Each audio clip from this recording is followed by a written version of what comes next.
ਕਾ ਖਾਲਸਾ ਵਾਹਿਗੁਰੂ ਜੀ ਕੀ ਫਤਿਹ। ਦੇਸ਼ ਵਿਦੇਸ਼ ਵਿੱਚ ਵੱਸਦੀ ਸਿੱਖ ਕੌਮ ਨੂੰ ਨਿਮਰਤਾ ਸਹਿਤ ਬੇਨਤੀ ਹੈ ਕਿ ਜੂਨ ਦੀ 33ਵੀਂ ਵਰ੍ਹੇਗੰਢ ਦੇ ਉੱਤੇ ਆਓ ਆਪਾਂ ਸਾਰੇ ਪਾਲਣ ਕਰੀਏ ਕਿ ਕੌਮ ਦਾ ਇੱਕੋ ਇੱਕ ਹੀ ਮੁੱਦਾ ਹੈ, ਉਹ ਆ ਕੌਮ ਦੀ ਆਜ਼ਾਦੀ, ਕੌਮ ਦਾ ਕੌਮੀ ਘਰ ਖਾਲਿਸਤਾਨ। ਉਹਦੀ ਪ੍ਰਾਪਤੀ ਦੇ ਲਈ ਅਸੀਂ ਲਾਮਬੰਦ ਹੋਈਏ।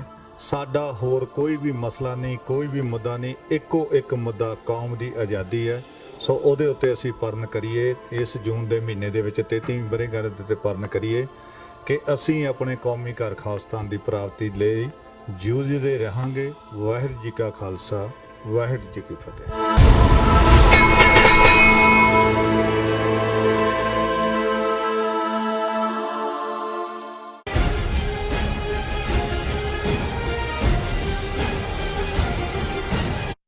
ਦਰਸ਼ਕੋ, ਬ੍ਰੇਕ ਤੋਂ ਬਾਅਦ ਤੁਹਾਡਾ ਸਭ ਦਾ ਨਿੱਘਾ ਸਵਾਗਤ ਹੈ। ਜੋ ਪਹਿਲੇ ਸੈਗਮੈਂਟ 'ਚ ਪਹਿਲਾ ਇਸ਼ੂ ਅੱਜ ਦਾ ਇਹ ਸੀ ਕਿ ਕੈਪਟਨ ਅਮਰਿੰਦਰ ਨੇ ਖਾਲਿਸਤਾਨ ਦਾ ਮੁੱਦਾ UN ਵਿੱਚ ਲਿਜਾਣ ਲਈ ਮੋਦੀ ਤੱਕ ਕੀਤੀ ਪਹੁੰਚ। ਥੈਂਕਸ। ਸੋ ਇਸ ਉੱਪਰ ਡਾਕਟਰ ਸਾਹਿਬ ਨੇ ਆਪਣੇ ਵਿਚਾਰਾਂ ਦੀ ਰੋਸ਼ਨੀ ਪਾਈ। ਆਈ ਹੋਪ ਤੁਹਾਨੂੰ ਸਾਰਿਆਂ ਨੂੰ ਪਸੰਦ ਆਏ ਹੋਣਗੇ। ਸੋ ਅਸੀਂ ਆਪਣੇ ਦਰਸ਼ਕਾਂ ਨੂੰ ਦੱਸ ਦਈਏ ਕਿ ਜੇ ਤੁਸੀਂ TV84 ਨਾਲ ਜਾਂ ਪ੍ਰੋਗਰਾਮ ਸੱਚੋ ਸੱਚ ਨਾਲ ਫੇਸਬੁੱਕ ਰਾਹੀਂ ਜੁੜੇ ਤਾਂ ਇਸ ਨੂੰ ਵੱਧ ਤੋਂ ਵੱਧ ਲਾਈਕ ਕਰੋ ਤੇ ਸ਼ੇਅਰ ਕਰੋ ਅਤੇ ਨਾਲ ਹੀ YouTube ਤੇ ਸਬਸਕ੍ਰਾਈਬ ਵੀ ਕਰੋ। ਇਹ ਵੀ ਦੱਸ ਦਈਏ ਕਿ ਤੁਸੀਂ TV84 ਦੀ ਐਪ ਨੂੰ ਐਂਡਰੋਇਡ ਐਂਡ ਐਪ ਸਟੋਰ ਤੇ ਡਾਊਨਲੋਡ ਕਰਕੇ TV84 ਦੀ ਜੋ ਲਾਈਵ ਸਟ੍ਰੀਮ ਹੈ ਉਸ ਨੂੰ ਤੁਸੀਂ 24 ਆਵਰਸ ਦੇਖ ਸਕਦੇ ਹੋ। Thank you so much. So keep watching TV84। ਜੀ ਡਾਕਟਰ ਸਾਹਿਬ, ਅੱਜ ਦਾ ਜੋ ਅਗਲਾ ਇਸ਼ੂ ਹੈ ਉਸ ਬਾਰੇ ਤੁਸੀਂ ਕੀ ਕਹਿਣਾ ਚਾਹੋਗੇ? ਦੇਖੋ, ਪੰਜਾਬੀ ਚ ਕਹਿੰਦੇ ਨੇ ਕਿ ਵੀ ਰਿਸ਼ਤੇਦਾਰ ਭਾਵੇਂ ਮਾੜਾ ਹੋਏ ਜੀ ਪਰ ਚੰਦਰਾ ਗਵਾਂਢ ਨਾ ਹੋਵੇ। ਹੁਣ ਜ਼ਾਹਰ ਹੈ ਵੀ ਇੱਕ ਪਾਸੇ ਭਾਰਤ ਦਾ ਆਪਣਾ ਹਾਲ ਇੰਟਰਨਲੀ ਕੀ ਹੈ, ਉਹ ਗੁਰਬਤ ਹੋਏ, ਐਜੂਕੇਸ਼ਨ ਸੈਕਟਰ ਹੋਏ, ਹੈਲਥ ਸੈਕਟਰ ਹੋਏ। ਜਿਹੜਾ ਨਵਾਂ ਯਾਰ ਬਣਾਇਆ ਸੀ ਇਸ ਬੀਬੀ ਫੱਤੋ ਨੇ ਅਮਰੀਕਾ ਨੂੰ, ਹੁਣ ਉਹ ਮਾਈਕ ਪੋਂਪੀਓ ਉੱਥੇ ਪਹੁੰਚਿਆ ਹੈ ਔਰ ਜੋ ਹੁਣ ਆਰਟੀਕਲ 2 ਦਿਨ ਤੋਂ ਅਪੀਅਰ ਹੋ ਰਹੇ ਨੇ ਸਾਰੇ ਮੀਡੀਆ 'ਚੋਂ ਦੱਸ ਰਹੇ ਨੇ ਕਿ ਭਾਰਤ ਦੇ ਛਿਤਰੌਲ ਹੋ ਰਹੀ ਹੈ ਅੰਦਰੂਨੀ। ਉਹਨਾਂ ਨੂੰ ਟ੍ਰੇਡ ਮੁੱਦੇ ਦੇ ਉੱਤੇ ਵੀ ਜਿਹੜੀ ਹੈ ਉਹਦੀ ਬਾਂਹ ਅਮਰੀਕਾ ਮਰੋੜ ਰਿਹਾ ਹੈ, ਈਰਾਨ ਦੇ ਮੁੱਦੇ ਤੇ ਵੀ ਮਰੋੜ ਰਿਹਾ ਹੈ, ਸਟ੍ਰੈਟਜੀਕਲੀ ਚਾਈਨਾ ਦੇ ਅਗੇਂਸਟ ਭੁਗਤਾਨ ਦੇ ਲਈ ਵੀ ਜਿਵੇਂ ਪਹਿਲਾਂ ਉੱਚੀ ਹੇਕ ਲਾ ਕੇ ਮੋਦੀ ਨੇ ਅਗੇਂਸਟ ਚਾਈਨਾ ਜਿਹੜੇ ਨੇ ਉਹ ਪੜ੍ਹੇ ਕਸੀਦੇ, ਉਹ ਹੁਣ ਕਹਿੰਦੇ ਨੇ ਵੀ ਆਪਣੇ ਪੈਰਾਂ ਤੇ ਖਲੋ ਆ ਕੇ ਜੋ ਤੂੰ ਕਹਿੰਦਾ ਰਹੇ। ਅਫਗਾਨਿਸਤਾਨ ਦੇ ਮੁੱਦੇ ਤੇ ਵੀ ਇਹਨਾਂ ਦੇ ਕੁਝ ਹੱਥ ਪੱਲੇ ਨਹੀਂ ਹੈ ਔਰ ਈਵਨ ਫਾਈਨੈਂਸ਼ੀਅਲ ਸੈਕਟਰ 'ਚ ਇਹਨਾਂ ਦੇ ਆਪਣੇ ਹੀ ਐਕਸਪਰਟ, ਫਾਈਨੈਂਸ਼ੀਅਲ ਐਕਸਪਰਟ ਨੇ, ਜਿਹੜਾ ਫਾਈਨੈਂਸ ਮਿਨਿਸਟਰੀ ਦਾ ਚੀਫ ਐਡਵਾਈਜ਼ਰ ਸੀ, ਉਹਨਾਂ ਨੇ ਕਿਹਾ ਵੀ ਇਹ ਸਭ ਝੂਠ ਔਰ ਨੌਨਸੈਂਸ ਬਕਵਾਸ ਹੈ ਕਿ 7ਵੀਂ ਸਦੀ ਭਾਰਤ ਦੀ ਇਕਨੋਮੀ ਗਰੋ ਹੋਈ ਬਿਟਵੀਨ 2010 ਐਂਡ 17-18, ਇਹ ਤਾਂ ਲੈਸ ਦੈਨ 4%। ਸੋ ਇਹਨਾਂ ਸਾਰਿਆਂ 'ਚ ਐਕਸਪੋਜ਼ ਹੋਣ ਦੇ ਬਾਵਜੂਦ ਜਿਹੜੀ ਮੈਂ ਸਮਝਦਾ ਵੀ ਜੇ ਤੁਸੀਂ ਆਪਣੇ ਲੋਕਾਂ ਦਾ ਵੀ ਭਲਾ ਚਾਹੁੰਦੇ ਹੋ, ਤੁਸੀਂ ਆਪਣੇ ਹਿੰਦੂ ਰਾਸ਼ਟਰ ਜਿਹਨੂੰ ਤੁਸੀਂ ਬਣਾਉਣ ਦੇ ਲਈ ਦ੍ਰਿੜ ਸੰਕਲਪ ਹੋ, ਉਹਦਾ ਵੀ ਭਲਾ ਚਾਹੁੰਦੇ ਹੋ, ਫਿਰ ਤੁਸੀਂ ਗਰਾਊਂਡ ਰਿਐਲਿਟੀ ਦੇਖਦੇ ਹੋ, ਜ਼ਮੀਨੀ ਹਕੀਕਤ ਦੇਖਦੇ ਹੋ ਔਰ ਉਹਦੇ ਮੁਤਾਬਕ ਤੁਸੀਂ ਨੀਤੀਆਂ ਬਣਾਉਂਦੇ ਹੋ। ਪਾਕਿਸਤਾਨ ਐਗਜ਼ਿਸਟ ਕਰਦਾ ਹੈ, ਬਿਲਕੁਲ। ਪਾਕਿਸਤਾਨ ਇੱਕ ਨਿਊਕਲੀਅਰ ਸਟੇਟ ਹੈ, ਇੰਟਰਨੈਸ਼ਨਲੀ ਰੈਕਗਨਾਈਜ਼ਡ ਕੰਟਰੀ ਹੈ 72 ਸਾਲਾਂ 'ਚ।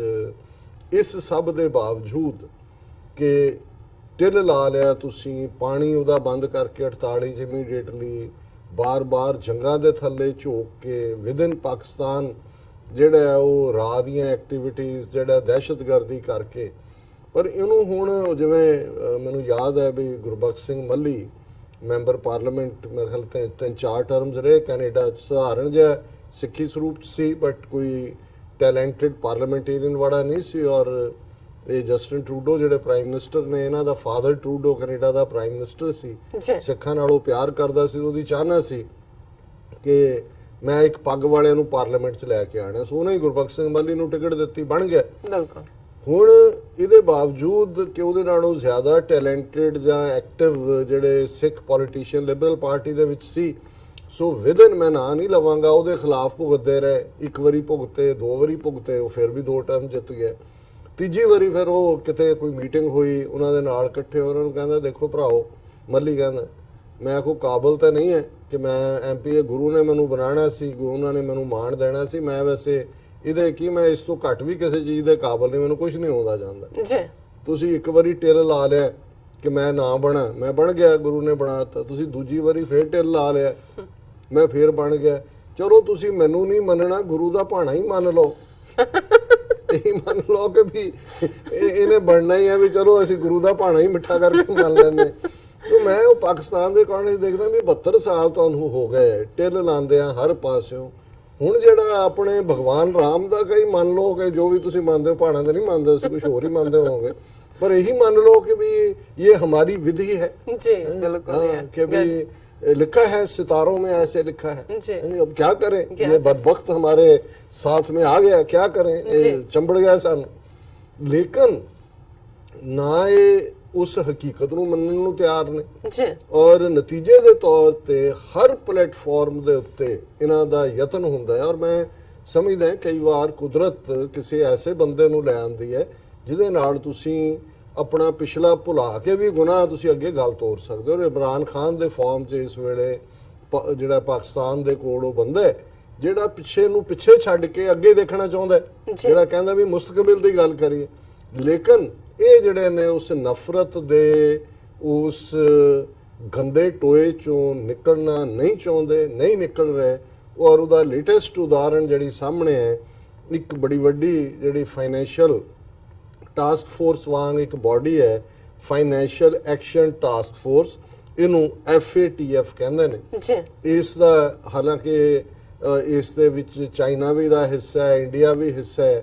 ਪਾਕਿਸਤਾਨ ਨੂੰ ਇਹਨਾਂ ਨੇ ਜਿਹੜਾ ਉਹ ਗ੍ਰੇ ਲਿਸਟ ਦੇ ਵਿੱਚ ਰੱਖਿਆ। ਔਰ ਇਹ ਜਿਹੜੀ ਫਾਈਨੈਂਸ਼ੀਅਲ ਟਾਸਕ ਫੋਰਸ ਹੈ, ਇਹਨਾਂ ਦੀ ਸਾਲ ਦੇ ਵਿੱਚ 2-3 ਸੈਸ਼ਨ ਹੁੰਦੇ ਨੇ ਕਿ ਕਿਸੇ ਵੀ ਮੁਲਕ ਦੇ ਵਿੱਚ ਫਾਈਨੈਂਸ਼ੀਅਲ ਪੋਜੀਸ਼ਨ ਕੀ ਹੈ, ਉਹਨੂੰ ਪ੍ਰਭਾਵਿਤ ਕਰਨ ਵਾਲੀਆਂ ਕੀ ਚੀਜ਼ਾਂ ਨੇ। ਔਰ ਇਸ ਟਾਸਕ ਫੋਰਸ ਦੀ ਰਿਕਮੈਂਡੇਸ਼ਨਸ ਦੇ ਉੱਤੇ ਫਿਰ ਇੰਟਰਨੈਸ਼ਨਲ ਮੋਨੀਟਰੀ ਫੰਡ ਜਾਂ ਵਰਲਡ ਬੈਂਕ ਜਿਹੜਾ ਹੈ ਉਹ ਅੱਗੋਂ ਸ਼ਿਕੰਜਾ ਕੱਸਦਾ ਹੈ ਜਾਂ ਸ਼ਿਕੰਜਾ ਢਿੱਲਾ ਕਰਦਾ ਹੈ, ਜਿਵੇਂ ਦਾ ਵੀ ਹੋਏ। ਹੁਣ ਇਸ ਫਾਈਨੈਂਸ਼ੀਅਲ ਐਕਸ਼ਨ ਟਾਸਕ ਫੋਰਸ ਦੀ ਮੀਟਿੰਗ ਜਿਹੜੀ ਆ ਔਰਲੈਂਡੋ ਫਲੋਰੀਡਾ 'ਚ ਜੂਨ 16 ਤੋਂ 21 ਤੱਕ ਹੋਈ।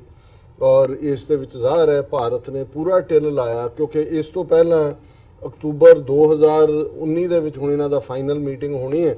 ਲੇਕਿਨ ਜੂਨ 2018 ਦੇ ਵਿੱਚ ਇਸ ਟਾਸਕ ਫੋਰਸ ਨੇ ਪਾਕਿਸਤਾਨ ਨੂੰ ਗ੍ਰੇ ਲਿਸਟ ਦੇ ਵਿੱਚ ਰੱਖਿਆ ਸੀ। ਗ੍ਰੇ ਲਿਸਟ ਇੱਕ ਸਟੈਪ ਪਿੱਛੇ ਹੈ ਬਲੈਕ ਲਿਸਟ ਨਾਲ। ਔਰ ਜ਼ਾਹਰ ਹੈ ਪਾਕਿਸਤਾਨ ਲਈ ਇਸ ਵਾਰ ਵੀ IMF ਦੇ ਨਾਲ ਜਿਹੜਾ ਉਹਨਾਂ ਨੇ 6-7 ਬਿਲੀਅਨ ਡਾਲਰ ਦੀ ਲੋਨ ਲੈਣ ਦੀ ਨੈਗੋਸ਼ੀਏਸ਼ਨ ਕੀਤੀ, ਬੜੀ ਹਾਰਡ ਐਂਡ ਟਫ ਸੀ, ਕਿਉਂਕਿ ਆਲਰੇਡੀ ਅਮਰੀਕਾ ਨੇ ਇਸ ਦੇ ਉੱਤੇ ਟਫ ਲਾਈਨ ਲਈ ਹੋਈ ਸੀ। ਔਰ ਭਾਰਤ ਨੇ ਪੂਰੀ ਨੈਗੇਟਿਵਿਟੀ ਜਿਹੜੀ ਹੈ ਪੁਲਵਾਮਾ ਦੀ ਆੜ 'ਚ ਵੀ ਔਰ ਉਸ ਤੋਂ ਪਹਿਲਾਂ ਦੂਸਰਿਆਂ ਨੂੰ ਆਧਾਰ ਬਣਾ ਕੇ ਹਾਫਿਜ਼ ਸਈਦ ਔਰ ਮਸੂਦ ਅਜ਼ਹਰ ਤੇ ਫਲਾਣਾ ਢਮਕਾ ਜਿਹੜਾ ਹੈ ਉਹ ਸਾਰਾ ਕੀਤਾ ਹੋਇਆ ਸੀ। ਹੁਣ ਇਸ ਮੀਟਿੰਗ 'ਚ ਵੀ ਭਾਰਤ ਦਾ ਜ਼ੋਰ ਲੱਗਾ ਹੋਇਆ ਸੀ ਕਿ ਪਾਕਿਸਤਾਨ ਨੂੰ ਇਹ ਜਿਹੜੀ ਹੁਣ 2 ਦਿਨ ਪਹਿਲਾਂ ਮੁੱਕੀ ਹੈ ਕਿ ਉਹਨੂੰ ਬਲੈਕ ਲਿਸਟ ਲਿਆਓ। ਲੇਕਿਨ ਚਾਈਨਾ ਐਜ਼ ਯੂਜੂਅਲ ਔਰ ਉਹਨੇ ਇਸ ਦੇ ਖਿਲਾਫ ਸਟੈਂਡ ਲਿਆ। ਪਲੱਸ ਜਿਹੜੇ ਦੂਸਰੇ ਦੇਸ਼ਾਂ ਨੇ ਵੀ ਦੇਖਿਆ ਕਿ ਵੀ ਪਾਕਿਸਤਾਨ ਇਮਰਾਨ ਖਾਨ ਦੇ ਥੱਲੇ ਜੇ ਕੁਝ ਪਹਿਲਾਂ ਗਲਤ ਵੀ ਆ ਉਹਨੂੰ ਉਹ ਠੀਕ ਕਰਨ ਦੀ ਕੋਸ਼ਿਸ਼ ਕਰ ਰਿਹਾ। ਲੇਕਿਨ ਇਹਨਾਂ ਦਾ ਐਟੀਟਿਊਡ ਉੱਥੇ ਵੀ ਇਹੀ ਸੀ ਔਰ ਕੱਲਾ ਇਹੀ ਨਹੀਂ। ਔਰ ਇਹਨਾਂ ਦੇ ਫੋਰਨ ਮਿਨਿਸਟਰੀ ਦਾ ਜਿਹੜਾ ਸਪੋਕਸਮੈਨ ਹੈ ਰਵੀਸ਼ ਕੁਮਾਰ, ਉਹਨੇ ਜਦੋਂ ਬਰੀਫਿੰਗ ਕੀਤੀ ਹੈ ਮੀਡੀਆ ਨੂੰ 2 ਦਿਨ ਪਹਿਲੇ, ਤੇ ਉਹਦੇ 'ਚੋਂ ਕਹਿ ਰਿਹਾ ਕਿ ਵੀ ਇਹ ਫਾਈਨੈਂਸ਼ੀਅਲ ਐਕਸ਼ਨ ਟਾਸਕ ਫੋਰਸ ਦੇ ਉੱਤੇ ਉਹਦਾ ਕਮੈਂਟ ਸੀ, ਇੰਡੀਆ ਸੇਜ਼ ਪਾਕਿਸਤਾਨ ਮਸਟ ਟੇਕ ਵੈਰੀਫੀਏਬਲ ਸਟੈਪ ਅਗੇਂਸਟ ਟੈਰਰਿਜ਼ਮ। ਉਹਨਾਂ ਨੇ ਕਿਹਾ ਜੀ ਅਸੀਂ ਇਸ ਲਈ ਪੁਸ਼ ਕਰਦੇ ਰਹਾਂਗੇ ਕਿ ਇਹਨਾਂ ਨੂੰ ਬਲੈਕ ਲਿਸਟ ਲਿਆਓ, ਕਿਉਂਕਿ ਪਾਕਿਸਤਾਨ ਇਹ ਦਿਖਾਏ ਕਿ ਉਹ ਕੀ ਕਾਰਵਾਈ ਕਰ ਰਿਹਾ। ਔਰ India said it expected Pakistan to take all necessary steps to effectively implement the FATF action plan fully by September and take credible, verifiable and irreversible measures to address global concerns related to terrorism and terrorist financing emanating from its soil. ਕਿਉਂਕਿ ਇਹ October ਦੇ ਵਿੱਚ ਹੁਣ October 2019 ਚ ਦੀ final meeting ਹੋਣੀ ਹੈ ਔਰ ਉਹ ਪਾਕਿਸਤਾਨ ਨੂੰ ਵਾਰਨ ਕਰ ਰਿਹਾ ਜੀ ਤੁਸੀਂ ਸਤੰਬਰ ਤੱਕ ਟੈਰਰਿਜ਼ਮ ਦੇ ਖਿਲਾਫ ਔਰ ਜਿਹੜੀ ਟੈਰਰਿਸਟ ਦੀ ਫੰਡਿੰਗ ਹੈ ਤੁਹਾਡੀ ਸੋਇਲ ਤੋਂ ਹੋ ਰਹੀ ਉਹਦੇ ਖਿਲਾਫ ਕਾਰਵਾਈ ਕਰੋ। ਔਰ ਇਹਦੇ ਤੇ ਜਦੋਂ ਮੀਡੀਆ ਨੇ ਉਹਨੂੰ ਸਵਾਲ ਪੁੱਛਿਆ ਤੇ ਰਵੀਸ਼ ਕੁਮਾਰ ਨੂੰ ਨੇ ਕਿਹਾ ਕਿ FATF had decided to continue to keep Pakistan on its compliance document that is grey list for the International Cooperation Review Group, monitoring for its failure to complete the action plan items due in January and May 2019 ਕਿ ਇਹ ਜਿਹੜੀਆਂ ਡਿਊ ਸੀ ਪਾਕਿਸਤਾਨ ਨੇ fulfil ਨਹੀਂ ਕੀਤੀਆਂ। ਜੀ We expect Pakistan to take all necessary steps to effectively implement the FATF action plan fully within the remaining time frame, that is by September 2019, in accordance with its political commitment to FATF, and take credible, verifiable, irreversible and sustainable measures to address global concerns related to terrorism and terrorist rating funding। और ये ਜਿਹੜੀ grey list वाले ਦੇ ਉੱਤੇ ਪਾਕਿਸਤਾਨ ਨੇ ਇਹ ਕਿਹਾ it was committed to taking measures needed to implement the action plan agreed with the FATF to come out of the grey list। ਉਹਨੇ ਕਿਹਾ ਜੀ ਅਸੀਂ ਇਸ ਦੇ ਉੱਤੇ ਪਹਿਲਾਂ ਵੀ ਐਕਟ ਕਰ ਰਹੇ ਹਾਂ, ਜੀ। ਇਹਨੂੰ ਅਸੀਂ ਇੰਪਲੀਮੈਂਟ ਕਰ ਰਹੇ ਹਾਂ। ਬਿਲਕੁਲ। ਸੋ ਜ਼ਾਹਿਰ ਹੈ ਵੀ ਇਹ ਜਿਹੜੀ ਖੇਡ ਹੈ ਉਹ FATF ਦੀ ਹੋਏ ਜਾਂ IMF ਦੀ ਹੋਏ ਜਾਂ ਵਰਲਡ ਬੈਂਕ ਦੀ ਹੋਏ, ਖੇਡ ਤਾਂ ਅਮਰੀਕਾ ਯੂਰਪੀਅਨ ਕੰਟਰੀਜ਼ ਦਾ ਹੈ। ਇੰਡੀਆ ਤਾਂ ਇੱਕ ਛੋਟਾ ਉਸ ਦੇ ਵਿੱਚ ਪੁਰਜਾ ਜਿਹੜਾ ਕਿ ਉਹਨੂੰ ਉਹਦੇ ਤੇ ਸਕਰੂ ਘੁਮਾ ਰਿਹਾ। ਜੀ ਪਰ ਮੈਂ ਇਹ ਦੇਖਦਾ ਕਿ ਵੀ ਜਿਹੜੀਆਂ ਇਹ ਜਦੋਂ ਇਸ ਕਿਸਮ ਦੀਆਂ ਬਰੀਫਿੰਗਸ ਇੰਡੀਆ ਜਾਂਦਾ ਹੈ, ਇੰਟਰਨੈਸ਼ਨਲ ਐਕਸਪਰਟ ਵੀ ਹੁੰਦੇ ਨੇ, ਜ਼ਾਹਰ ਹੈ ਚਾਈਨਾ ਵੀ ਉਹਦਾ ਹਿੱਸਾ ਹੈ, ਬਾਕੀ ਵੀ ਹੈ, ਜੀ ਉਹ ਜਾਂ ਪਾਕਿਸਤਾਨ ਇਹਨਾਂ ਨੂੰ ਕਿਉਂ ਨਹੀਂ ਕਾਊਂਟਰ ਕਰਦਾ ਕਿ ਤੁਹਾਡੀ ਸੋਇਲ ਇਸ ਵੇਲੇ ਦੁਨੀਆ ਦੀ ਸਭ ਤੋਂ ਖਤਰਨਾਕ ਸੋਇਲ ਹੈ, ਜਿੱਥੋਂ ਹਿੰਦੂਤਵੀ ਦਹਿਸ਼ਤਗਰਦੀ ਜਿਹੜੀ ਹੈ ਉਹ ਸਾਹਮਣੇ ਆ ਰਹੀ ਹੈ। ਜੀ ਔਰ ਕੋਈ ਦਿਨ ਐਸਾ ਨਹੀਂ ਹੈ, ਪਿਛਲੇ ਦਿਨਾਂ 'ਚ ਹੀ ਤਬਰੇਜ਼ ਨਾਂ ਦਾ ਇੱਕ ਮੁਸਲਮਾਨ ਨੌਜਵਾਨ ਵਿਆਹਿਆ ਹੋਇਆ ਨਵਾਂ ਉਹਨੂੰ ਕਿਵੇਂ ਦਰਖਤ ਨਾਲ ਬੰਨ੍ਹ ਕੇ ਸਾਰੀ ਰਾਤ ਕੁੱਟ ਕੇ ਮਾਰਿਆ, ਥਾਣੇ 'ਚ ਗਿਆ ਤਾਂ ਉੱਥੇ ਡੈਥ ਹੋਈ। ਉਹਨੂੰ ਕਹਿ ਰਹੇ ਨੇ ਤੂੰ ਜੈ ਸ਼੍ਰੀ ਰਾਮ ਕਹਿ। ਦੇਖੋ ਔਰ ਮੈਂ ਇਹ ਦੇਖਦਾ ਕਿ ਵੀ ਔਰ ਇਹ ਘਟਨਾ ਚਾਰ ਚਫੇਰੇ ਜਿਹੜੇ ਨੇ ਉਹ ਵਿਚਾਰੇ ਸਾਈਨ ਬੋਰਡ ਲੈ ਕੇ ਖੜੇ ਨੇ ਗਰੀਬ ਮੁਸਲਮਾਨ, ਜੀ ਕੀ ਕਹਿਣ ਕਿ ਭਈ ਆ ਤੁਸੀਂ ਤੁਹਾਡਾ ਜੈ ਸ਼੍ਰੀ ਰਾਮ ਬੇਗੁਨਾਹ ਨੂੰ ਮਾਰਨ ਦਾ ਨਾਂ ਹੀ ਰਾਮ ਹੈ। ਬਿਲਕੁਲ ਬਿਲਕੁਲ। ਔਰ ਜਿਹੜਾ ਸਭ ਤੋਂ ਜ਼ਿਆਦਾ ਦਹਿਸ਼ਤਗਰਦੀ ਜਿਸ ਧਰਤੀ ਦੇ ਉੱਤੇ ਜਿੱਥੇ ਕਿ ਸਟੇਟ ਟੈਰਰਿਸਟ ਹੈ, ਜਿੱਥੋਂ ਦਾ ਪ੍ਰਾਈਮ ਮਿਨਿਸਟਰ ਹੋਮ ਮਿਨਿਸਟਰ 2002 ਤੋਂ ਬਾਅਦ 12 ਸਾਲ ਜਿਨ੍ਹਾਂ ਨੂੰ ਅਮਰੀਕਾ ਕੈਨੇਡਾ ਇੰਗਲੈਂਡ ਦੇ ਵਿੱਚ ਨਹੀਂ ਆਣ ਦਿੱਤਾ ਗਿਆ ਕਿ ਦਹਿਸ਼ਤਗਰਦੀ 'ਚ ਲਿਪਤ ਨੇ, ਜੀ ਜਿਨ੍ਹਾਂ ਨੇ ਕਰਨਲ ਪ੍ਰੋਤ, ਸਾਧਵੀ ਪ੍ਰਗਿਆ ਔਰ ਸੀਮਾਨੰਦ ਔਰ ਉਹ ਸਾਰੰਗੀ ਇਸ ਕਿਸਮ ਦੇ ਦਹਿਸ਼ਤਗਰਦਾਂ ਨੂੰ ਸਿਰਫ ਜਨਮ ਹੀ ਨਹੀਂ ਦਿੱਤਾ ਜਿਸ RSS ਜਿਸ ਧਰਤੀ ਨੇ ਉਹਨਾਂ ਨੂੰ ਪਾਲਿਆ। ਔਰ ਅੱਜ ਸਾਰੰਗੀ ਔਰ ਸਾਧਵੀ ਪ੍ਰਗਿਆ ਪਾਰਲੀਮੈਂਟ ਦੇ ਵਿੱਚ ਬੈਠੇ ਹੋਏ ਨੇ। ਬਿਲਕੁਲ। ਜਿਹੜਾ ਇੰਡੀਆ ਉੱਥੇ ਜਾ ਕੇ ਉਪਦੇਸ਼ ਦੇ ਰਿਹਾ ਹੈ ਔਰ ਫਾਈਨੈਂਸ਼ੀਅਲ ਐਕਸ਼ਨ ਟਾਸਕ ਫੋਰਸ ਨੂੰ ਕਹਿ ਰਿਹਾ ਜੀ ਪਾਕਿਸਤਾਨ ਨੂੰ ਗ੍ਰੇ ਲਿਸਟ ਚੋਂ ਬਲੈਕ ਲਿਸਟ ਕੱਢੋ, ਜੀ ਉਹਦੀ ਜਿਹੜੀ ਪਾਰਲੀਮੈਂਟ ਨਵੀਂ ਬਣੀ ਹੈ ਉਹਦੇ 40% ਕ੍ਰਿਮੀਨਲ ਬੈਠੇ ਹੋਏ ਨੇ, ਜਿਨ੍ਹਾਂ ਦੇ ਵਿੱਚ ਮਰਡਰਰ ਵੀ ਨੇ, ਰੇਪਿਸਟ ਵੀ ਨੇ ਔਰ ਟੈਰਰਿਸਟ ਵੀ ਨੇ। ਜੀ ਜਿਨ੍ਹਾਂ ਦਾ ਸਭ ਤੋਂ ਸੀਨੀਅਰ ਇੱਕ ਬੰਦਾ ਜਿਹੜਾ ਹੈ ਉਹ ਪਾਕਿਸਤਾਨ ਦੇ ਵਿੱਚ ਬਲੋਚਿਸਤਾਨ 'ਚ ਸਭ ਤੋਂ ਵੱਡੀ ਜਸੂਸੀ ਦੇ ਲਈ ਕੁਲਭੂਸ਼ਣ ਜਿਹੜਾ ਉਹ ਫੜਿਆ ਹੋਇਆ ਯਾਦਵ। ਔਰ ਇਹਦੇ ਬਾਵਜੂਦ ਇੰਡੀਆ ਜਿਹੜਾ ਹੈ ਉਹ ਅਗੇਂਸਟ ਦਹਿਸ਼ਤਗਰਦੀ ਦਾ ਝੰਡਾ ਲੈ ਕੇ ਦੁਨੀਆ ਨੂੰ ਜਿਹੜਾ ਹੈ ਉਹ ਉੱਲੂ ਬਣਾ ਰਿਹਾ ਹੈ। ਹੁਣ ਇਹ ਸਾਰੇ ਨੂੰ ਤੁਸੀਂ ਕੀ ਕਹੋਗੇ ਜੀ ਵੀ ਜਾਂ ਤਾਂ ਉਹ ਜਿਹੜੇ ਨੇ ਉੱਲੂ ਨੇ ਤੇ ਜਾਂ ਜਿਨ੍ਹਾਂ ਦੇ ਲਈ ਇਹ ਕੰਮ ਕਰ ਰਿਹਾ ਹੈ ਉਹਨਾਂ ਦਾ ਇਹ ਪੱਠਾ, ਉੱਲੂ ਦਾ ਪੱਠਾ ਇੱਥੋਂ ਹੀ ਆਇਆ ਨਾ ਜੀ। ਵੀ ਇਹ ਇੰਨੇ ਉੱਲੂ ਤੇ ਨਹੀਂ ਨੇ ਜਿਹੜੇ ਇਹਨਾਂ ਫੋਰਸਿਸ ਫਾਈਨੈਂਸ਼ੀਅਲ ਇੰਸਟੀਟਿਊਸ਼ਨ 'ਚ ਬੈਠੇ ਨੇ ਜਿਨ੍ਹਾਂ ਨੂੰ ਪਤਾ ਨਾ ਹੋਏ ਇੰਡੀਆ ਕੀ ਹੈ। UN ਦੀ ਰਿਪੋਰਟ ਕੱਢ ਲਓ ਕਸ਼ਮੀਰ ਦੇ ਵਿੱਚ ਕੀ ਚੱਲ ਰਿਹਾ ਹੈ, ਕਸ਼ਮੀਰ ਬਾਰੇ UN ਹਿਊਮਨ ਰਾਈਟ ਕਾਉਂਸਲ ਦੀ ਰਿਪੋਰਟ ਕੱਢ ਲਓ। ਜੇ ਹੋਰ ਕਿਸੇ ਨੂੰ ਭੁਲੇਖਾ ਹੈ ਇਹ ਮਾਈਕ ਪੋਂਪੀਓ ਦਿੱਲੀ ਗਿਆ ਹੈ, ਉਹਨੂੰ ਕਹੋ ਜੀ ਆ ਜਿਹੜਾ ਪਿਛਲੇ ਹਫ਼ਤੇ ਤੋਂ ਰਿਪੋਰਟ ਕੱਢੀ ਹੈ ਤੁਹਾਡੇ ਸਟੇਟ ਡਿਪਾਰਟਮੈਂਟ ਨੇ ਰਿਲੀਜੀਅਸ ਫਰੀडम ਦੇ ਉੱਤੇ ਤੂੰ ਖੁਦ ਰਿਲੀਜ਼ ਕੀਤੀ ਹੈ, ਉਹੀ ਚੰਗੀ ਤਰ੍ਹਾਂ ਪੜ੍ਹ ਲੈ। ਉਹਨਾਂ ਨੂੰ ਜਾ ਕੇ ਉੱਥੇ ਕਹਿ ਵੀ ਇਹ ਦਹਿਸ਼ਤਗਰਦੀ ਬੰਦ ਕਰੋ, ਜਿਹੜੀ ਸਟੇਟ ਦਹਿਸ਼ਤਗਰਦ ਤੁਸੀਂ ਆਪਣੀਆਂ ਮਾਈਨੋਰਿਟੀਜ਼ ਦਾ ਜੀਣਾ ਹਰਾਮ ਕੀਤਾ ਹੋਇਆ। ਪਰ ਹੁੰਦਾ ਇਹੀ ਹੈ ਜਦੋਂ ਅਸੀਂ ਵਰਤਾਰਾ ਅੱਜ ਇਸ ਸੰਸਾਰ ਦਾ ਦੇਖ ਰਹੇ ਕਿ ਗੱਲ ਅਲਟੀਮੇਟਲੀ ਇਹੀ ਹੈ ਕਿ ਭਾਈ ਅਸਲੀਅਤ ਨੂੰ ਲੁਕੋ ਕੇ, ਸੱਚ ਨੂੰ ਲੁਕੋ ਕੇ ਅੱਜ ਕੂੜ ਜਿਹੜਾ ਉਸ ਦਾ ਹੀ ਨਾਚ ਹੈ, ਝੂਠ ਦਾ ਨੰਗਾ ਨਾਚ ਹੈ। ਔਰ ਕੂੜ ਫਿਰੇ ਪ੍ਰਧਾਨ ਵੇ ਲਾ ਲਓ, ਚਾਰ ਚਫੇਰੇ ਕੂੜ ਹੀ ਪ੍ਰਧਾਨ ਹੈ। ਇਸ ਤੋਂ ਬਿਨਾਂ ਤਾਂ ਹੋਰ ਕੁਝ ਕਹਿਣ ਨੂੰ ਨਹੀਂ ਹੈ ਕਿ ਵੀ ਜਿਹੜਾ ਖੁਦ ਦਹਿਸ਼ਤਗਰਦੀ ਦਾ ਜਨਮਦਾਤਾ, ਜਿਹੜੀ ਆਰਗੇਨਾਈਜੇਸ਼ਨ ਹੀ ਦਹਿਸ਼ਤਗਰਦੀ ਚੋਂ ਜੰਮੀ RSS, ਜਿਹਦਾ ਬਣਾਇਆ ਇਹ ਪ੍ਰਧਾਨ ਮੰਤਰੀ ਹੈ, ਜਿਹੜੀ RSS ਦਹਿਸ਼ਤਗਰਦੀ ਦੇ ਥੱਲੇ 3 ਵਾਰ ਭਾਰਤ ਦੇ ਵਿੱਚ ਬੈਨ ਹੋਈ, ਜਿਹਦੇ ਸਭ ਤੋਂ ਪਹਿਲਾਂ ਭਾਰਤ ਦਾ ਸਭ ਤੋਂ ਵੱਡਾ ਦਹਿਸ਼ਤਗਰਦ ਨਥੂਰਾਮ ਗੋਡਸੇ ਜੰਮਿਆ ਜਿਹਨੇ ਗਾਂਧੀ ਨੂੰ ਮਾਰਿਆ। ਜੇ ਉਦੋਂ ਵੀ ਪਾਬੰਦੀ ਲੱਗੀ ਆਰਐਸਐਸ ਤੇ, ਜੀ ਫਿਰ ਜਦੋਂ ਐਮਰਜੈਂਸੀ ਲੱਗੀ ਇਹਨਾਂ ਨੇ ਦਹਿਸ਼ਤਗਰਦੀ ਕਾਰਵਾਈਆਂ ਕੀਤੀਆਂ, ਫਿਰ ਪਾਬੰਦੀ ਲੱਗੀ। ਫਿਰ ਬਾਬਰੀ ਮਸਜਿਦ ਢਾਣ ਦੇ ਮੌਕੇ ਹਜ਼ਾਰਾਂ ਬੇਗੁਨਾਹ ਮੁਸਲਮਾਨ ਕੱਲੇ ਅਯੁੱਧਿਆ ਤੋਂ ਹੀ ਨਹੀਂ ਬੰਬੇ ਦੇ ਵਿੱਚ ਵੀ ਮਾਰੇ ਗਏ। ਲਿਬਰਮੈਨ ਕਮਿਸ਼ਨ ਰਿਪੋਰਟ ਕੱਢ ਲਓ।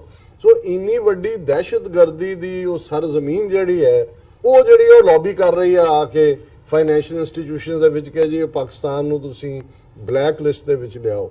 ਸੋ ਇਸ ਸਾਰੇ 'ਚ ਕੂੜ ਤਾਂ ਆਪਣਾ ਕੰਮ ਕਰ ਰਿਹਾ ਉਹ, ਲੇਕਿਨ ਇਸ ਸਾਰੇ 'ਚ ਕਿਤੇ ਨਾ ਕਿਤੇ ਫੇਲਿਅਰ ਫਿਰ ਉਹਨਾਂ ਤਾਕਤਾਂ ਦੀ ਵੀ ਹੈ, ਬੇਸ਼ੱਕ ਉਹ ਪਾਕਿਸਤਾਨ ਖੁਦ ਹੋਏ, ਕਿ ਬਜਾਏ ਕਿ ਆਫੈਂਸਿਵ ਹੋਣ ਦੇ, ਇਹਨਾਂ ਨੂੰ ਐਕਸਪੋਜ਼ ਕਰਨ ਦੇ, ਉਹ ਇੱਕ ਚੰਗੇ ਬੱਚੇ ਦੀ ਤਰ੍ਹਾਂ ਆਪਣੇ ਆਪ ਨੂੰ ਇੱਕ ਬੀਬਾ ਬੱਚਾ ਦੱਸਣਾ ਚਾਹੁੰਦੇ ਨੇ। ਜੀ ਇਹ ਕਹਿ ਕੇ ਜੀ ਬਿਲਕੁਲ ਹਜ਼ੂਰ ਸਾਡੇ ਮਾਈ ਬਾਪ, ਇਹ ਠੀਕ ਨਹੀਂ ਹੈ ਪ੍ਰੋ। ਬਿਲਕੁਲ ਡਾਕਟਰ ਸਾਹਿਬ ਥੱਲੇ ਨੇ ਬ੍ਰੇਕ ਤੋਂ ਪਹਿਲਾਂ ਅਸੀਂ ਆਪਣੇ ਦਰਸ਼ਕਾਂ ਦੇ ਸਰੋਤਿਆਂ ਨੂੰ ਫਿਰ ਦੁਬਾਰਾ ਅਪੀਲ ਤੇ ਬੇਨਤੀ ਕਰਦੀ ਹੈ ਵੀਅਰਸ, ਜਿਸ ਤਰ੍ਹਾਂ ਕਿ ਤੁਸੀਂ ਜਾਣਦੇ ਹੋ ਕਿ ਟੀਵੀ 84 ਮਨੁੱਖੀ ਹੱਕਾਂ ਦਾ ਪਹਿਰੇਦਾਰ ਹੈ। ਟੀਵੀ 84 ਸਿੱਖਾਂ, ਕਸ਼ਮੀਰੀਆਂ ਅਤੇ ਭਾਰਤ ਦੀਆਂ ਨੌਰਥ ਈਸਟ ਸਟੇਟਾਂ ਦੇ ਲੋਕਾਂ ਦੇ ਸਵੈਦੇਨੇ ਦੇ ਹੱਕਾਂ ਦਾ ਹਾਮੀ ਹੈ।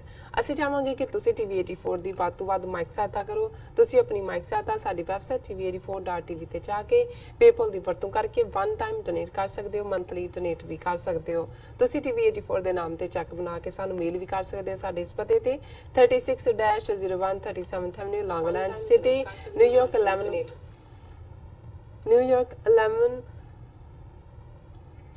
11101 USA, ਜਾਂ ਫਿਰ ਤੁਸੀਂ ਸਾਨੂੰ ਫੋਨ ਰਾਹੀਂ ਵੀ ਸੰਪਰਕ ਕਰ ਸਕਦੇ ਸਾਡੇ ਫੋਨ ਨੰਬਰ ਤੇ 5164060694। Thank you so much viewers, ਸਾਡੇ ਨਾਲ ਬਣੇ ਰਹਿਣਾ। ਮਿਲਦੇ ਹਾਂ ਛੋਟੇ ਜਿਹੇ ਬ੍ਰੇਕ ਤੋਂ ਬਾਅਦ।